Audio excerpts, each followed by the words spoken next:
Welcome to Om Times TV, a division of Om Times Media and Broadcasting.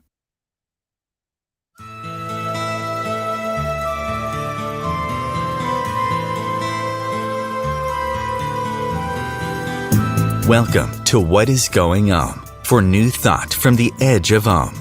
Each week on Om Times' flagship radio show, veteran broadcaster, author, and media consultant Sandie Sedgbeer conducts thought-provoking interviews with inspirational authors, artists, musicians, scientists, speakers, and filmmakers who are working at the point where spirituality and science meet consciousness at the very edge of Om.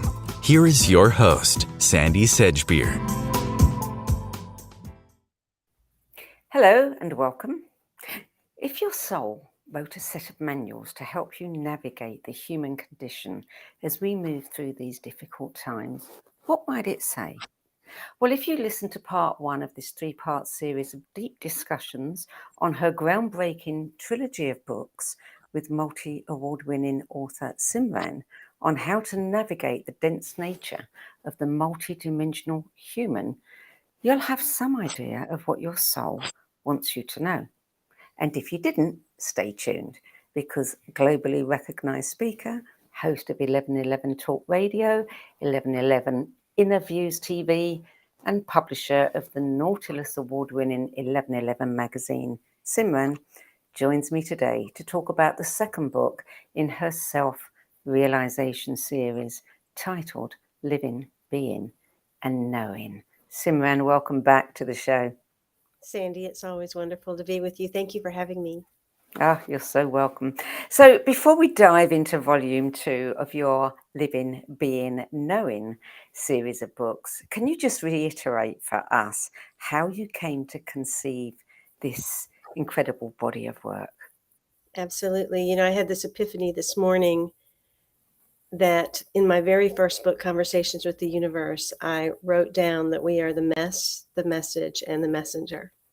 And in a way, Good these one. three are that very thing. Living is that place of mess that is our lives that we all have, whether we are a spiritual teacher or whether we are any other person that is out there doing any other occupation. And I came to that because of my own life and what I was going through, and recognizing that we all keep going through these various cycles of things that are challenge and obstacles and conflict and chaos and darkness that eventually leads to a state of death, typically of an identity. And I wanted to explore that more. And that had me go into a deep dive of exploration because I am devoted to the journey of the soul. And that self realization is an ever deepening process into the subtler and subtler realms. That led me into what has become my second book in this trilogy. And it has everything to do with our underworld. And I discovered much of my underworld when I took that deep dive. And it's the place that we often don't want to look at and don't want to see. And what I discovered the most was the animal, hence the outfit today, the animal inside every one of us, because it is alive and well and it is always present. And it is a conversation that we must have, at least with ourselves, so that we start to understand where it is that we are to go to find our humanity, which ends up being what the third book is about. Because I think a lot of us think we've touched our humanity, that we are living as human beings, but I don't think we realize how very feral we are, and that we have to embrace that feral nature that we have in order to truly touch our humanity and allow compassion to flower. Only then do we touch forgiveness and love and all of those beautiful light worlds that we spew about. We have to really understand that there's a place very deep within us, a dark hole that has to be touched, where those precious gems are actually sitting for us to receive and to give also to the world. I know that deep dive you took lasted about 7 years, didn't it? It did. It's a It was long time. years. Yes. Yes. It was a And long. isn't it interesting that it's that number 7 again, which comes up again and again in your work? It does, because we have that cyclical pattern within ourselves, and it really does boil down to our 0 to 7 years of life. And so I've come to realize how deeply spiritual the number 7 is, and how deeply profound it is in looking at ourselves in every experience that happens to us, because it will go back to a certain moment that actually imprinted us. And we are here to dissolve. We are here to disintegrate. We are here to let go of everything that we've come to believe about ourselves. That is true self-realization. And that's one of the things that I want to help individuals understand, that when they embark upon this path of really knowing themselves, it is not to become something more. It is actually to release from ourselves all the things that have bound us into being what we believe ourselves to be. You can't be the divine and wear all these other faces and masks and hats. If you really are here for the journey of the soul, then it is going to be a path that very few will take, because who wants to become nothing? Who wants to dissolve everything? But yet that's where the eternity exists. And so these books are a pathway into very slowly sipping that information to touching the subtle within us, the true self-realization that is the Godhead within each one of us, but it requires releasing everything that we've known. Yes, and it really is.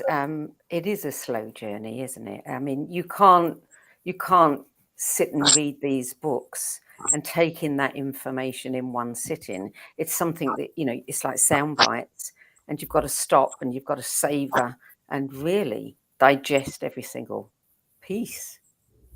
Yes, it took 7 years for me to really drill down this information, and it was from an experiential way that I did that, because I was going through an experience that I decided to deeply feel. And one of your guests is saying that pain is the best teacher, and that is true. Our pain and our trauma is really what helps us pause and stop long enough. But we're not taught to stay committed to that too may have good in it, that may flower into something really beautiful and actually be a pointer in a direction towards our greater good. And so in that moment, I was willing to do that. And the reason I wrote these books is so that people don't have to spend 7 years doing that they can do it in these bite-sized morsels where they savor, as you say, these different pieces and allow that medicine to work within them to unearth their own subtleties. Mm-hmm. So in our last conversation, we spoke about Volume 1, Living, which covered the 7 blessings of human experience. And now Volume 2 has just been released, and this focuses on the 7 illusions of social conditioning that derail personal power, purpose, and peace, which you describe as a radical book, rebellious and provocative in its philosophy. Well, I expect radical from you. but tell us a little bit about this then, book 2. There are some concepts in this book that are going to be triggering to the ego. This series is not one that the ego definitely wants to be a part of. It's going to push against, it's going to fall asleep. It's going to say, I don't want to read this. I don't want to go this slow. And it is because there are aspects of us that exist all of the time that we are not present to. And those aspects happen to be many levels of our underworld. And I think that in the fields of psychology and spirituality and self-help, the world of the shadow has come more and more to light, and people are digging into that and getting to know that part of themselves.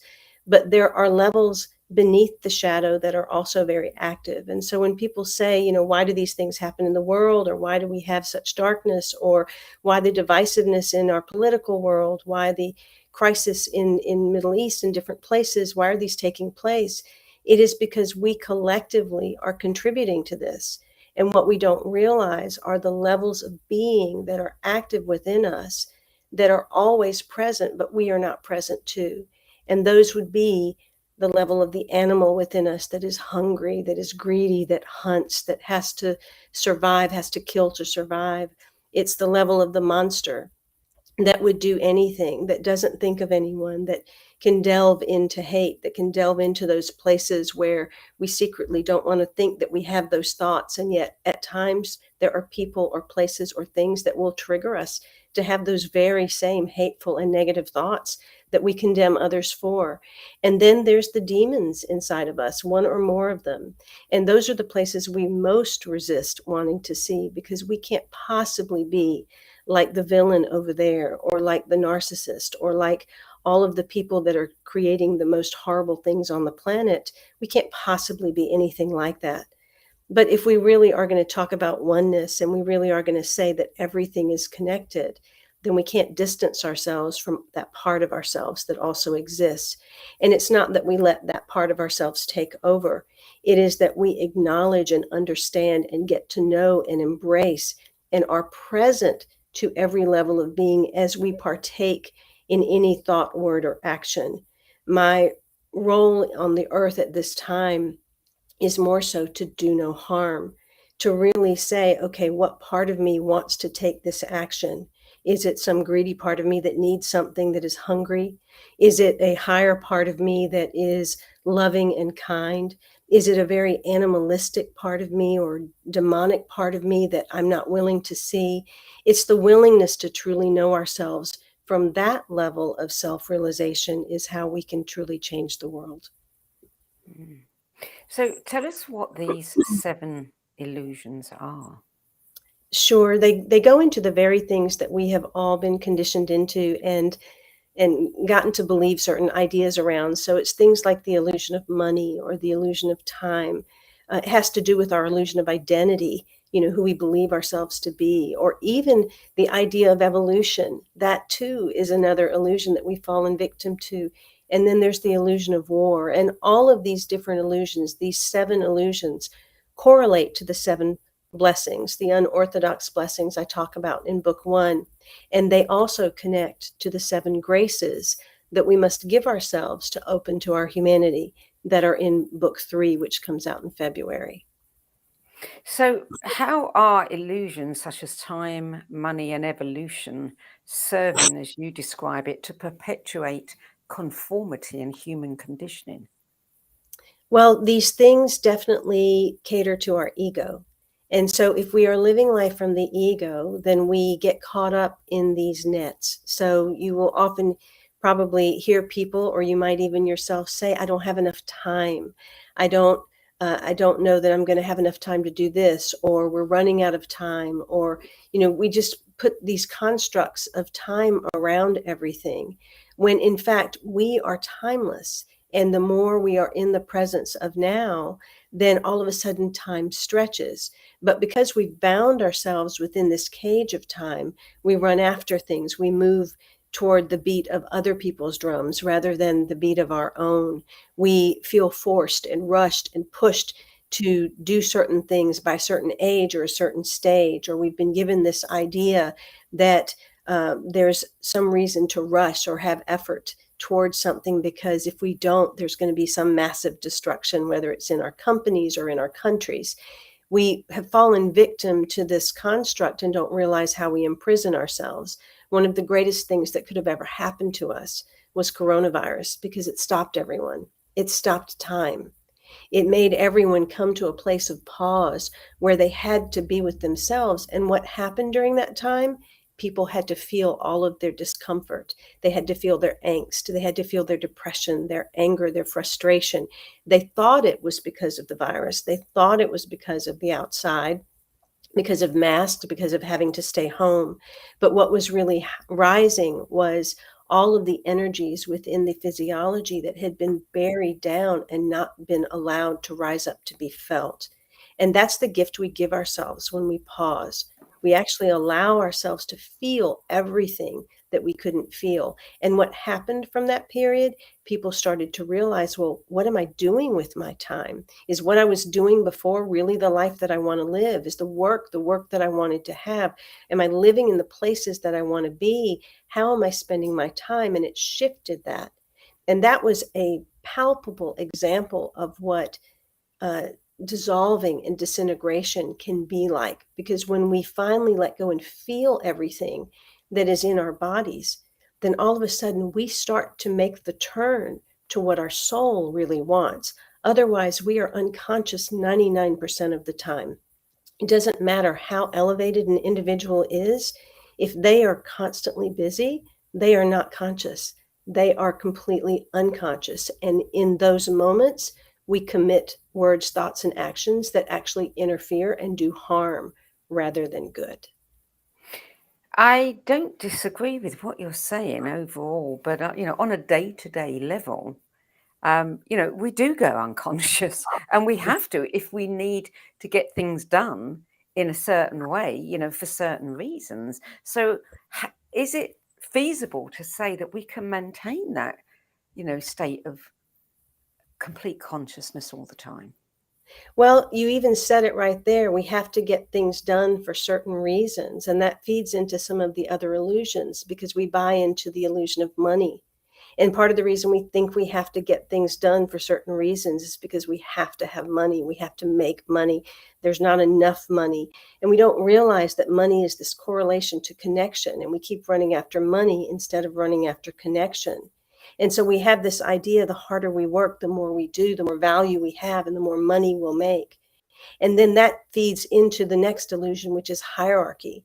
Well, if I do well enough, if I acquire enough social media followers, if I become a certain level or a certain status, then all of a sudden I will have achieved.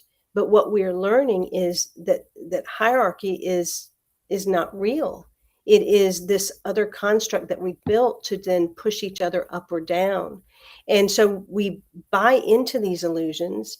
We allow them to be purported. And again, this is not what most people are going to agree with in a moment. It is in the resting with it, in the settling with it, in the reading of it, and going, where do I do this? Where am I suppressing human rights, most of all my own, as I move forward in this world of hierarchy? And then there comes identity, that illusion of identity, which really speaks to what you were talking about. I have to do what I'm doing. I have to get all these things accomplished because we're so bought into a certain identity. And we're bought into that identity because we need to feel significant.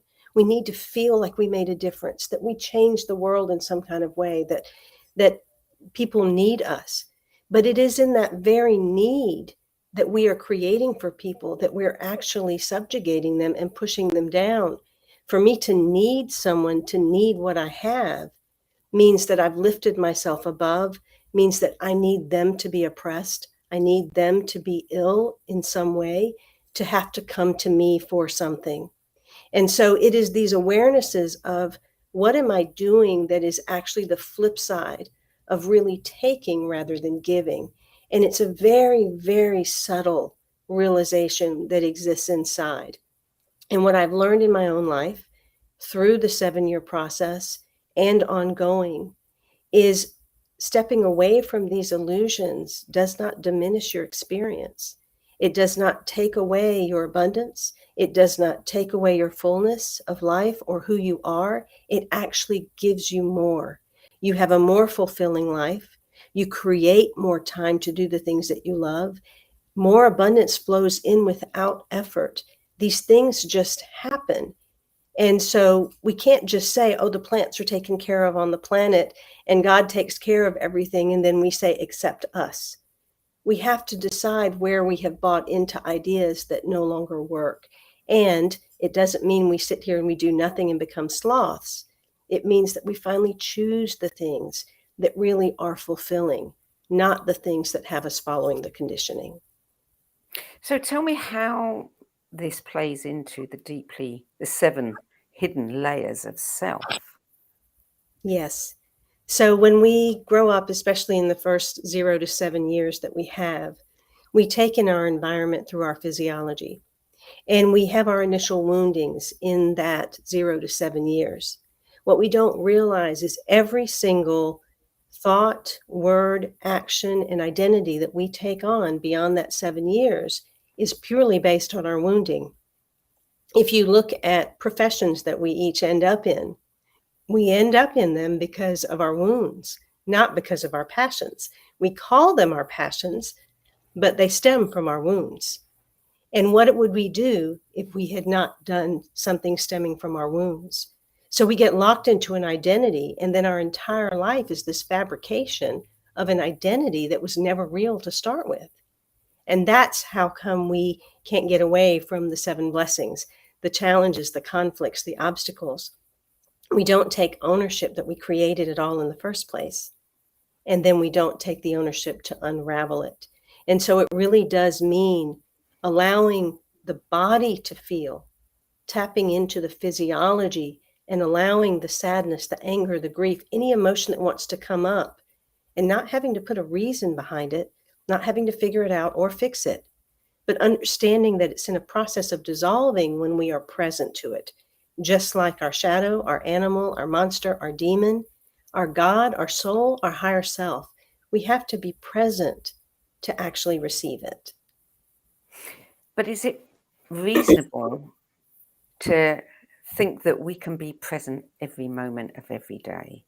I mean, there are things that we need to do because maybe we've got children that we need to feed, or, you know, a client who we've given our word to, and it would be out of integrity not to deliver what we've said we would deliver. I mean, this I don't disagree with anything you're saying, but it feels like in the world we live in, and you show me if there's a different way, that we've got to compartmentalize this. You know, I can follow your thinking when I've got time to sit and think about it, you know, totally. But when I'm hurrying through my day because I have deadlines, I can't. It is true. You cannot be present in a world that is not present. And we can keep contributing to a world in not being present, or we can choose to become more present in our lives. And present doesn't mean you're sitting still all the time. There's a lot of stillness in action if it is done with presence. There's a lot of activity in being still if you're not really present. It's kind of a paradox in that. When you are deeply present, you are with what the moment is calling for. And we're not thinking about the deadlines or what has to be done. We really are with what's right in front of us in the moment.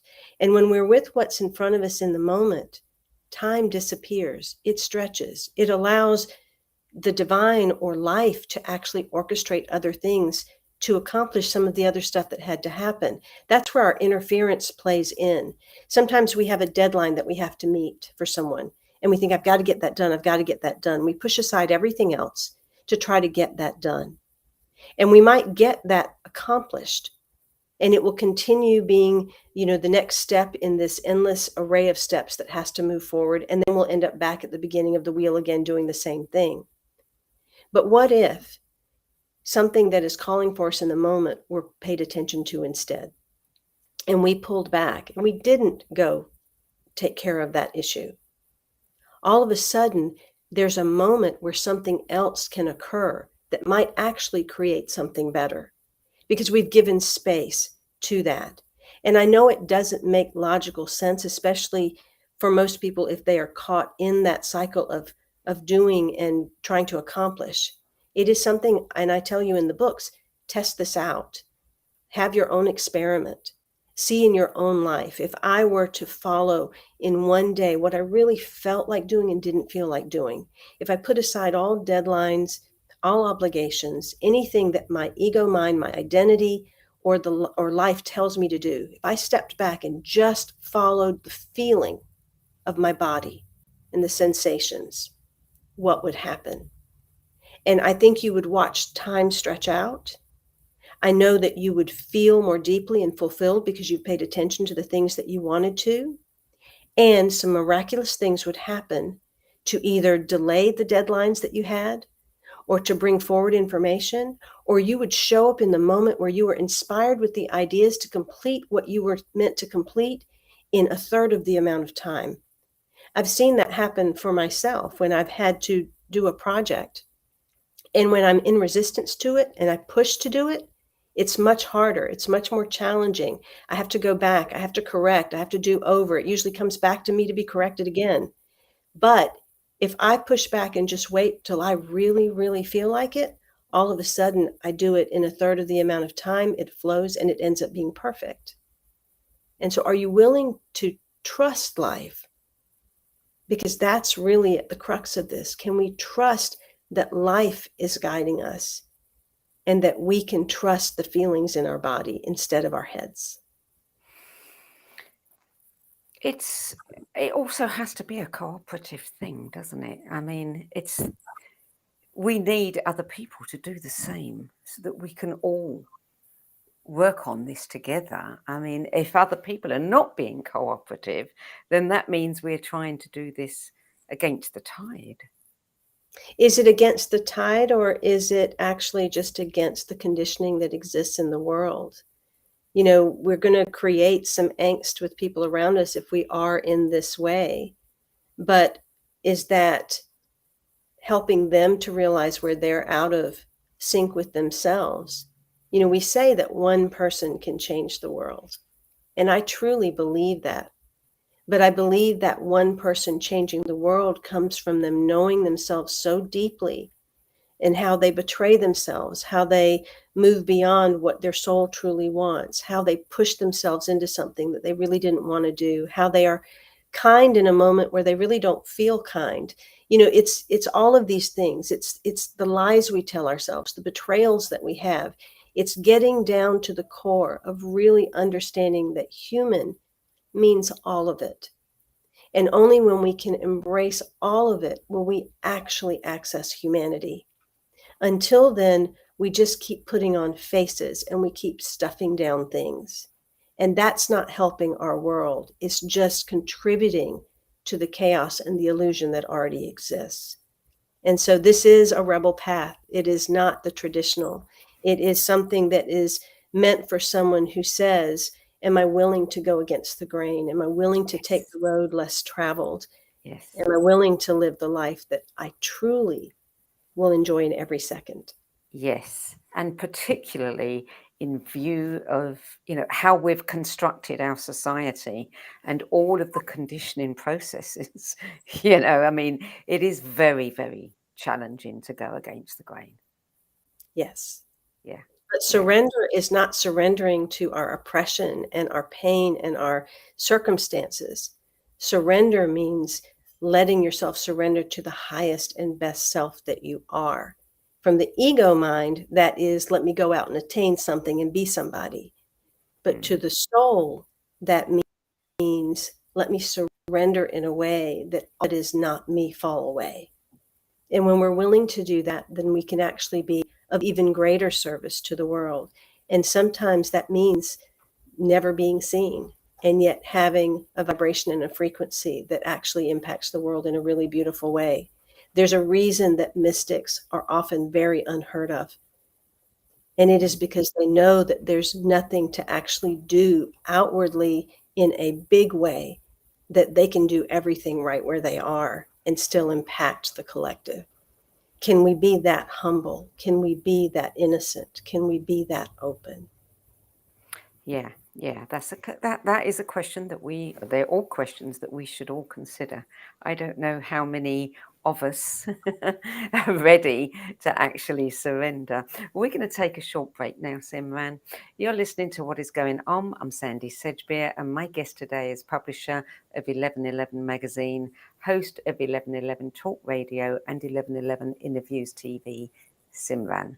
And we're talking about volume 2 in her self-realization series of books, Living, Being and Knowing. We'll be back in a few moments. Om Times TV. Imagine becoming a super influencer.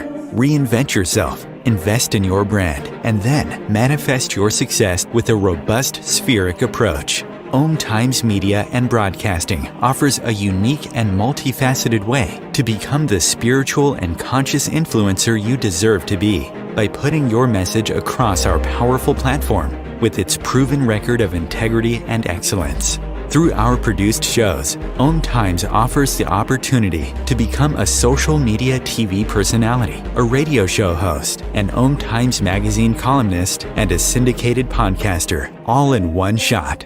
By live streaming your show on Om Times TV and broadcasting it across the extensive Om Times radio and TV networks, you become more than a host. You become an ambassador and a force for positive change. Om Times. Open yourself to the possibilities.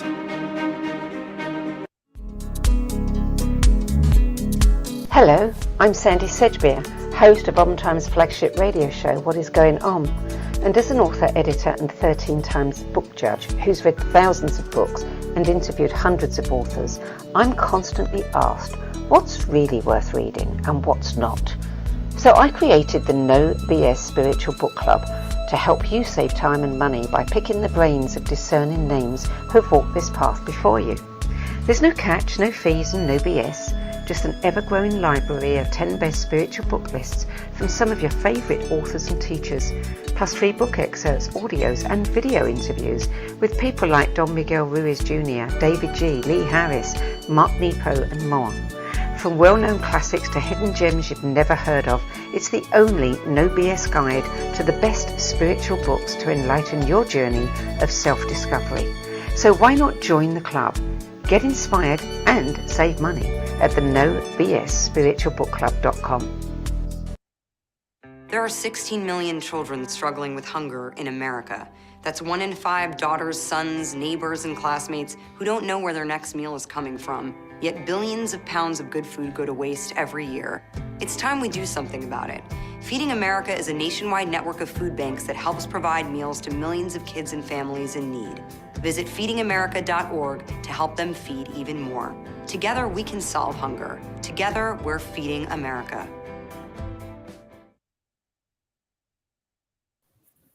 Welcome back. Simran, you wrote all 3 volumes of this series, not sequentially, but simultaneously. And that it really is a staggering undertaking for any author. I'm curious to know how you managed it, even as you are having all of these epiphanies you know, and trying to surrender to them at the same time. How did you do that? I actually spent the 7 years being very present to every experience. So viscerally, palpably, I was experiencing this multidimensional nature.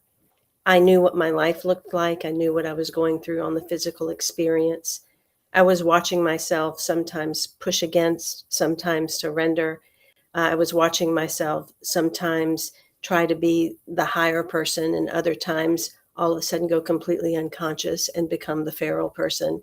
I watched myself in all these capacities that we all end up encountering at some point in our lives with different interactions. And at the same time, each time I did, I could feel it. It was like I was becoming more and more sensitive. I could feel the growl of the animal. I could feel the hate at times rise up. And when I did, it was shocking. It was like, whoa, what is this? What is this real feeling of hate that is here? And where's this hate going? What am I hating?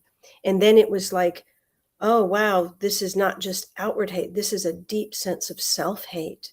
I've hit the core of how much I hate myself. And that's a deep place that we all have to get to. Because if we've encountered any type of trauma, there is a deep seed of self-hate that would actually create trauma in our lives. And the more I went, I started to encounter emotions that I had never felt before in a different way, whether they were tears and grief or whether they were places of freeze inside my body. And they started to feel very similar to the weather. It was as if the tears, when they came very gently, it was like rain. And other times I could feel the storm, and I started to realize how much we are very much like nature. And we have to allow those elements to course through our bodies and to be felt and to acknowledge and received. And so I didn't do any writing during that period. It was all a deep immersion because I have always been one that was about experience. I believe we are experiencing ourselves. And I wanted to know that if I'd been so committed to the light all this time and I still ended up in this place, I must have missed something. So can I be as devoted to the darkness? Can the darkness not be a bad thing? Can it actually be something as divine that is showing me some deep kernel in the hard, cold ground that I have not yet surfaced? And I discovered so much by going to the darkness, especially what true light actually is and feels like and looks like. And it's all encompassing. And so once that was completed, I never had any intention of writing anything. I didn't feel like writing. I didn't care if I inspired anyone else. It just wasn't even on my radar. I don't feel the need to even be out there. I, as of late, have struggled with even whether to speak on video or to do my radio show. I've decided to stop and am in contemplation about pausing 1111 magazine and all of that, because it all feels now like it's an interference rather than a support.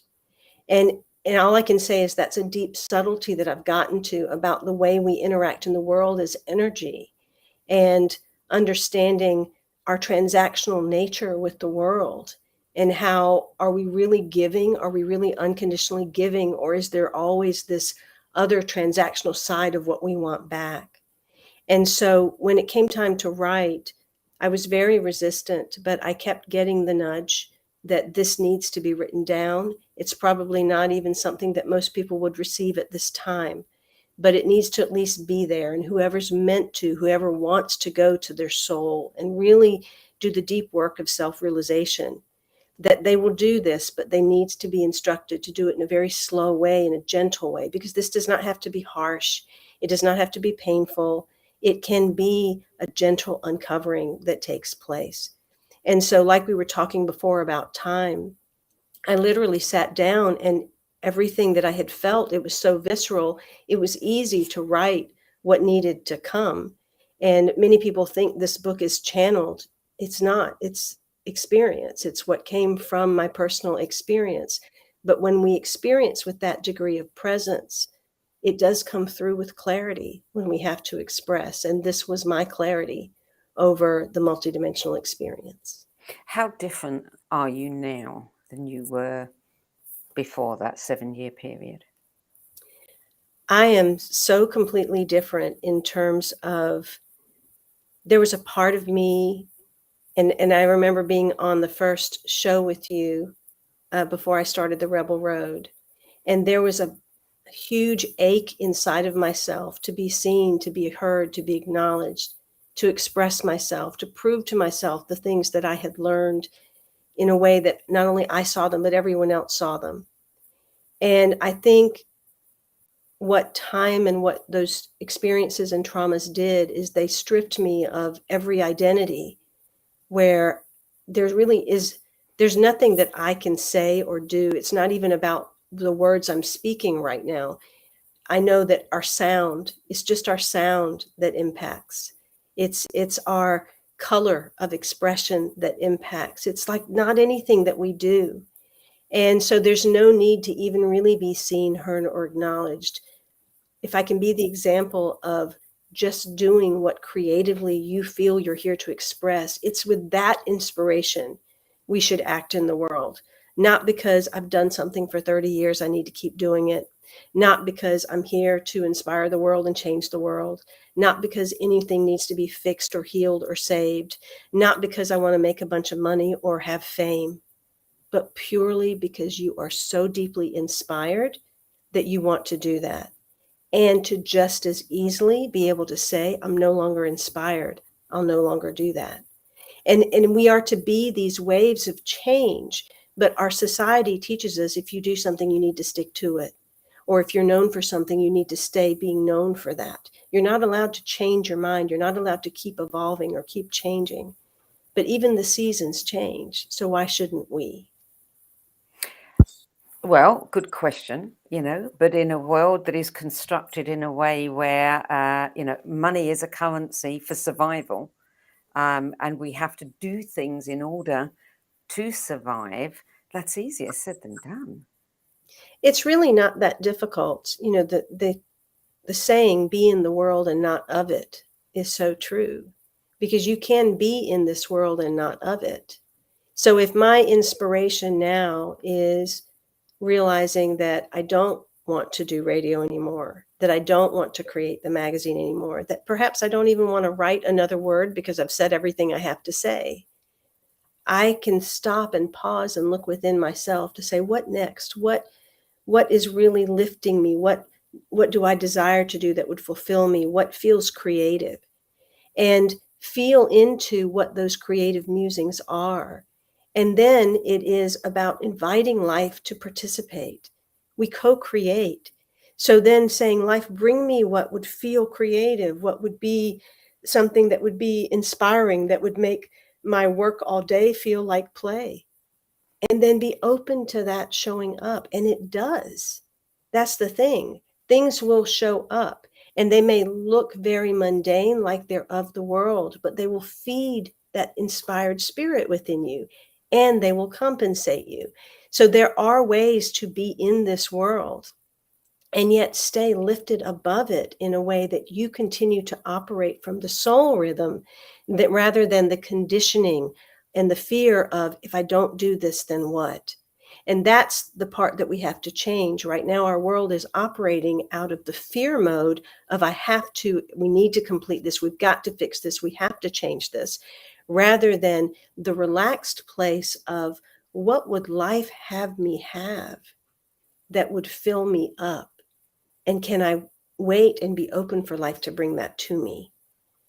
And that's a very different stance to take. It requires patience. It requires trust. It requires deepening into oneself to really know the subtleties of what you push away and what you attract, and then being open, because all it is about knowing ourselves in the end. That's truly why we came to this planet, is to truly know ourselves from the lightest side to our darkest. But that means really knowing all the subtleties. So is this how you would define being? Because you're not just talking about stillness when you talk about being. You are talking about, a place within oneself. Yes, from the the most basic place of being, I'm talking about knowing yourself on all levels and how they're all expressing at the same time, and being in touch with those, being present to those as you act. And then the second part of truly being, all caps being, means being active in your own life in the places that inspire you. It really has nothing to do with stillness, because when you are that active with what inspires you, when you're that present, you are still. You are still inside. You are aligned inside, where there's nothing that can move you. And yet you're active. You are contributing in a different way. You are expanding the energy of life and love in a new way, because you've elevated yourself beyond the wound. You're now participating in things out of the sheer joy of life, not out of a wound that happened when you were 0 to 7 that you're still trying to heal from. And that's the huge shift that we have to make.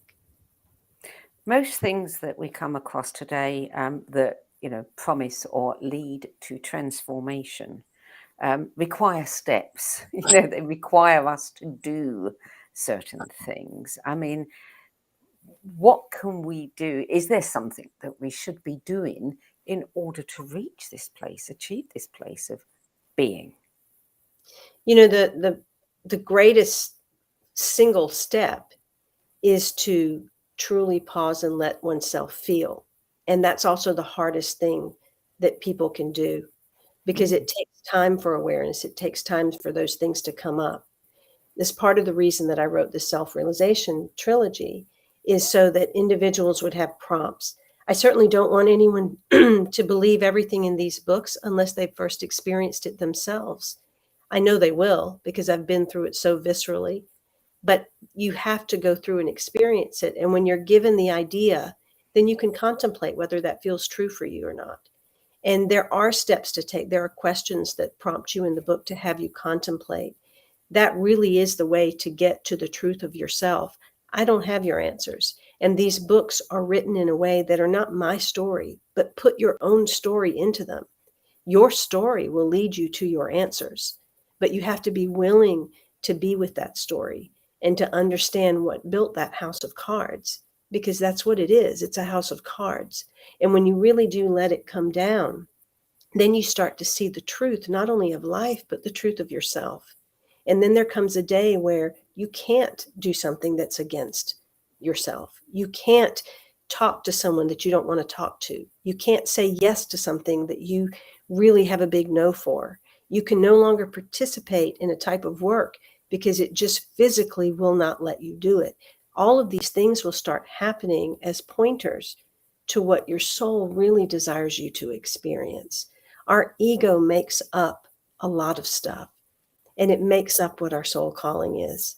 And it makes up how we're here to be in the world. And it makes up who we want to be in this world and how we want to be recognized. And we have to understand we're either following the ego or we're following the soul. There's not a right or wrong. Either one is fine. We'll get infinite possibilities to be able to do this again and again and again. It's a matter of choice as to what you want this life to be about. And so choose the path that serves you. So give me an example of some of the questions, because, I feel that self-inquiry is one of the most critical things that we can do, one of the most important. But we need to ask ourselves questions. Yes. So as you move through the book, there are different sections within each of the 7, and they follow things such as know thyself, heal thyself, accept thyself. And within those sections are varying questions. So for example, in the section that is know thyself, it's all about envy. It's about really understanding our jealousy and how we envy others in very blatant ways and in the subtlest of ways of where our jealousy sits. And so as you move through, it goes through and you will go into the personal obsessions that are in that illusion of hierarchy, because that's where that framework is, the illusion of hierarchy. So there will be questions around what your personal obsessions are so that you can drill down into those. And then the global reflection of human rights, which is underneath the hierarchy part, has to do with how do you suppress your own human rights? How do you suppress others' human rights? And it will go deeply into what human rights actually are. And that's not just RIGHTS, it's also RITES. And so there's a lot of subtleties that you will dive into as you move into that. And then we move into the keyhole of balance. And so it's about really discovering what balance is for you in your life. What does that look like? What does that feel like? How are you in imbalance? And is it balance of the ego or balance of the soul? And then I move us into a place where we move to a collective overview. This book is really, it drills down into the very deep, subtle part of you, but it is really a book about the big picture of our world. So who do we have to become? And in this case, we have to move from politicians that try to get along, that try to people please, that try to do everything to sound right, into being servant leaders. And that servant leadership begins with how we lead ourselves, how we align ourselves, how we ground into the truth of who we are here to be. And we do that by cultivating conversation. So then there's questions about conversation. How do you converse? What are your relationships like? How are they transactional? How often do you get in front of someone and want to meet them and get to know them simply because there's something you want from them? Even if consciously you're not aware of it, you actually are doing it from that way. And so it's really getting to know yourself at such subtle levels that you no longer contribute to the conditioning of that particular illusion. And you become very aware when you do. And so each of the illusions are this way. Wow, you should have been sending a copy of these books to every single politician who was up there on a stage yesterday, for sure. Yes, our world needs to change in a certain way. And it is from that place of fear and using fear to drive things to this place of compassion and kindness, where we really look at one another as ourselves. But we can only do that if we first have loved ourselves that way, been kind and compassionate to ourselves.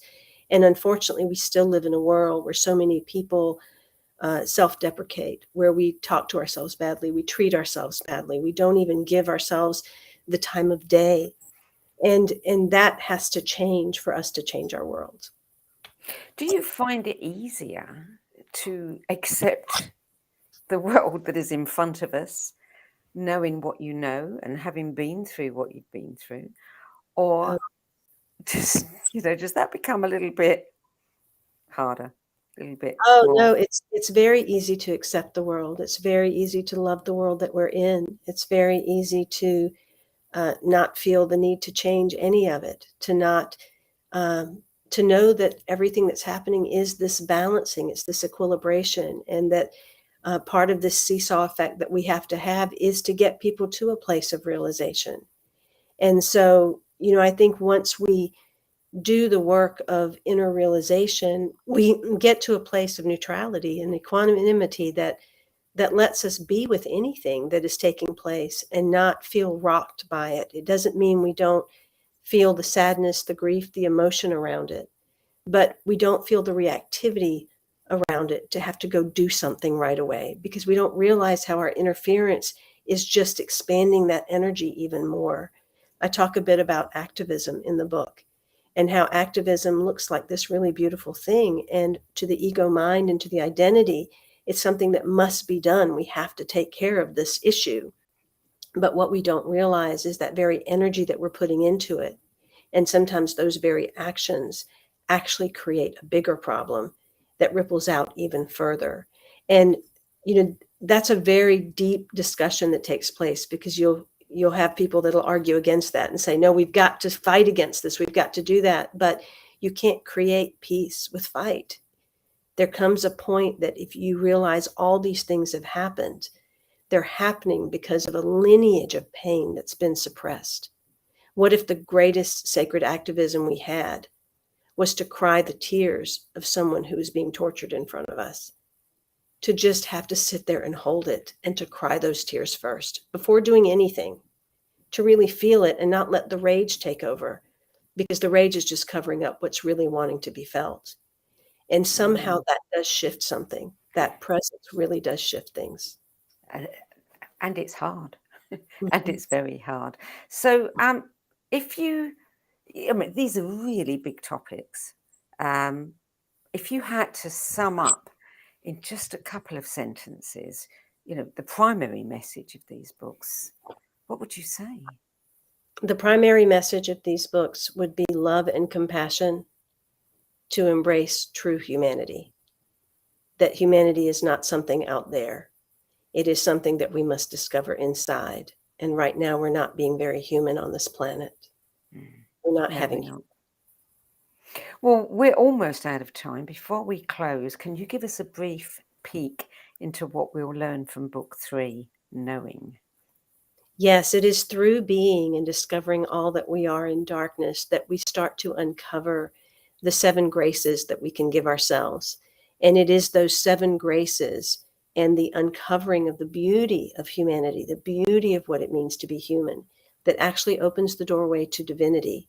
So that is the very intimate and beautiful connection with ourselves that we get to open into. And that is the expression that will change the world. Do you ever go back and read these books? I do. I do sometimes just open them randomly to see where they take me.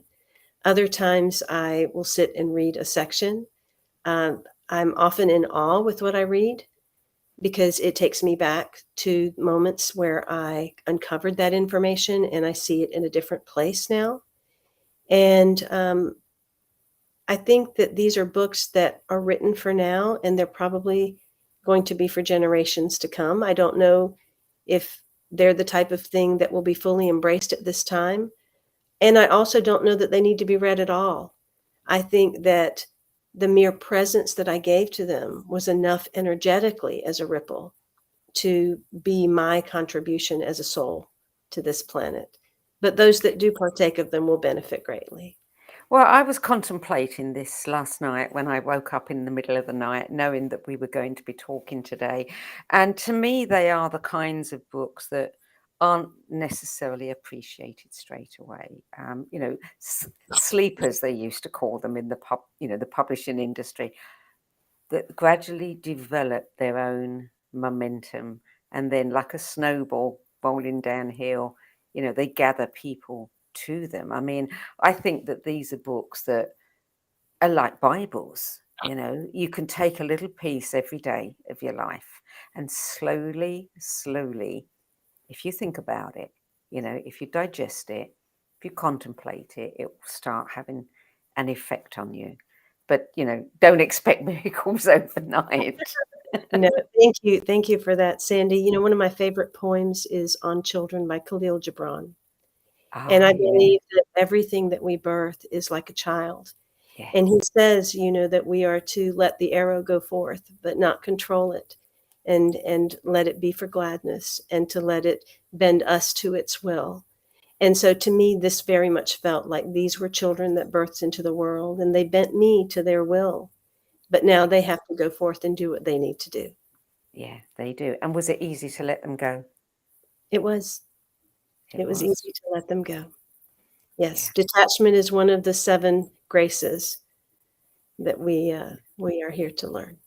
Simran, thank you for joining us today. It's always a pleasure to speak with you. You always leave me with lots to think about. Thank you for always giving this rebel the space to be unique and different and have my own point of view. Absolutely. Absolutely. So the Self-Realization Trilogy, Living, Being and Knowing, is published by Schiffer Publishing.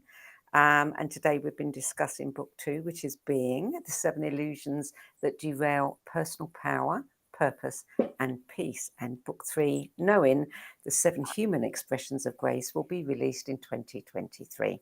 So for more information about Simran and her work, her events, coaching, private sessions, and everything else, visit her website at iamsimran.com.